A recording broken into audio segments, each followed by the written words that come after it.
Been a long day. You and a few mates decide to head down to the local pub. You've been dying for that pint of Guinness all week. But as you're sat down, pint in hand, something isn't right. They haven't increased the price of a pint again, have they? No, it's something else. It starts to dawn on you. There's a strange sound coming from the speakers all around the pub. You've been coming here for 20 years. This just isn't normal. So you ask Johnny, the 65-year-old bartender from Cavan, what's the racket? He tells you that he's taken a liking to this Caribbean rapper, Nicki Minaj, he says. He's trying to attract a younger crowd, he says. Her music isn't that bad, he says. You and your mates share a confused look. You don't judge.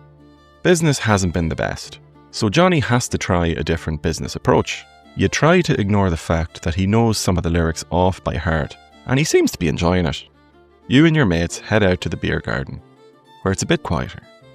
And that starts a debate amongst yourselves, how these modern songs that we hear today are just a cash machine, and a majority lack any story or character. They were much better back then, weren't they? You say. One of your mates then asks a big question. What was the most important Irish song in the history of Irish songs? What do you say?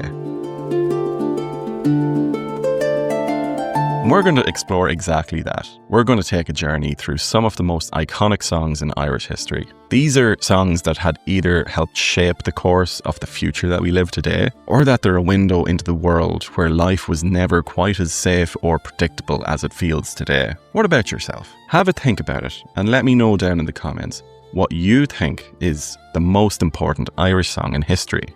And while you're at it, if you would like to get more Irish music related content in your feed, hit that subscribe button as well. But if not, it's okay. Just sit back, relax, and without further ado, let's have a look at number 3. The Fields of Athenry is one of those Irish songs that just grabs you right away. Even though it was written relatively recently in 1979 by Pete St. John.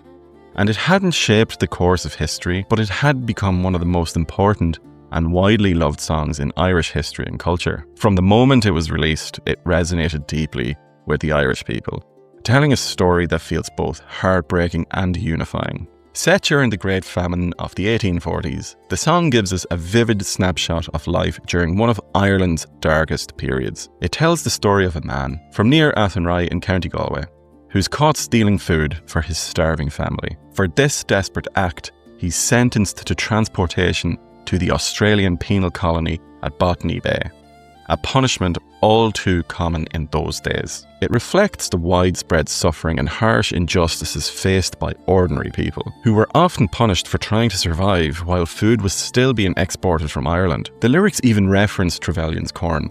This is a nod to Charles Edward Trevelyan, the British civil servant who controversially blamed the famine on the judgment of God. Through its words and melody, the song captures the anguish of families torn apart by famine and forced exile, a reality that many lived through. Even though the song was written more than a century after the famine, it acts as a powerful window into the past, helping generations remember the hardship and resilience of the Irish people today. Today, its melody and moving story ensures that the memory of the Great Famine remains alive, and it continues to foster a shared sense of identity and pride in Ireland.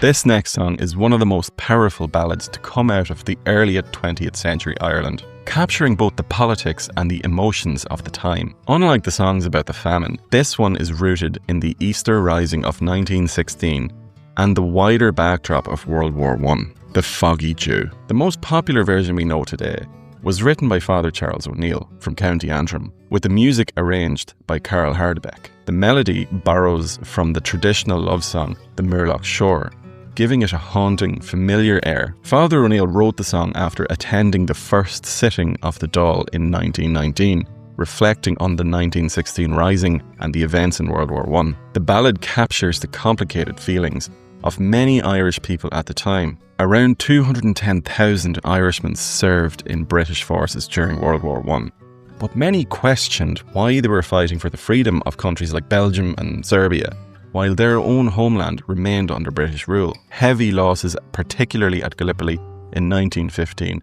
only deepened the sense of injustice. Then came the brutal British response to the Easter Rising in 1916, including the execution of its leaders, which shocked and angered the public. This song commemorates those brave few who rose up urging Irishmen it was far better to die neath an Irish sky than at Suvla or Sudell Bar, emphasising that fighting for Ireland's own freedom mattered more than fighting for an empire. While it didn't directly shape historical events, the song profoundly influenced Irish cultural history, acting as a memory for millions. It gave voice to the grievances, hopes, and nationalist aspirations of a generation, reinforcing the desire for independence and keeping the memory of the 1916 Rising alive. Its haunting melody and stirring lyrics ensured that the call for Irish self-determination remained a vital part of the national story for decades to come. And finally, at number 1, we come to Amhrán na bhFiann, or as it's commonly known in English, the Soldier's Song. This is Ireland's national anthem, a song that isn't just heard at sporting events or official ceremonies. It's a living symbol of the country's fight for independence and the spirit of its own people. The song was originally written in English by Peadar Kearney around 1909 to 1910.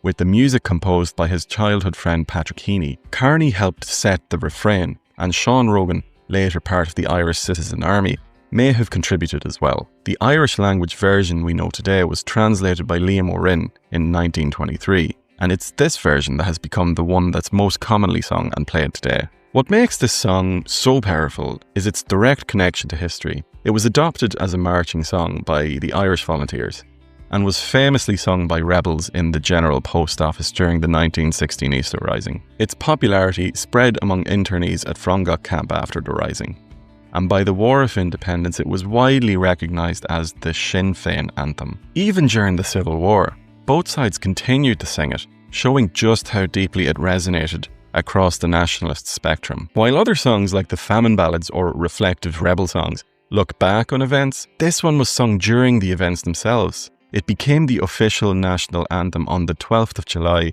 1926, chosen because it was already on the lips of the people when they came into their own, uniting former adversaries with its focus on fighting a foreign oppressor rather than internal division. Today, it's still played across Ireland, including at all GAA matches, and remains a symbol of national identity for many Irish people. Lines like Sinn Fianna Fáil, We Are the Fianna Fáil, evoke the legendary warrior bands of Ireland, pledging their lives to the cause of freedom. The song paints a vivid picture of courage and readiness for battle, with phrases like "Tonight we man the Berna Vale," "Mid-cannons roar and rifles peal," giving it a raw, powerful energy. It's this mix of patriotic passion, clear imagery, and fighting spirit that has made the Soldier's Song more than just a song.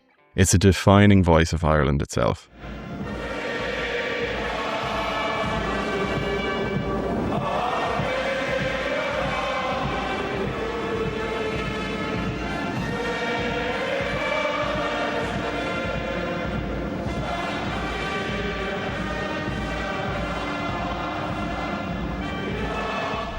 So what do you think? If that was you, sitting in Johnny's pub while he was going through his Nicki Minaj phase, and your mate asked you, what is the most important Irish song in history? Would the Soldier Song be your answer? For those of you who watched my other video on the most famous Irish song, you'll know that I had to refrain from picking Enya's Orinoco Flow. Well, I'm going to have to refrain from that again today. As lovely as that song is, the Soldier's Song is the right choice. It encapsulates centuries of struggle and highlights a moment when Ireland was set on a whole new path. But I want to hear from you. What do you think is the most important Irish song? Which one do you feel had the biggest impact? Drop your thoughts down in the comments if you haven't already. Before we wrap up, a huge shout out to our channel members. Your names are on screen now. Thanks as always for your continued support. You really are the absolute best. If you want to join them, hit the join button down below, or check out the links in the description. It's a way to support the channel a little bit more than just subscribing. So anyway, that's it from me. Wherever you are in the world, I really hope you have a great day. All the best, slán go fóill, cheers.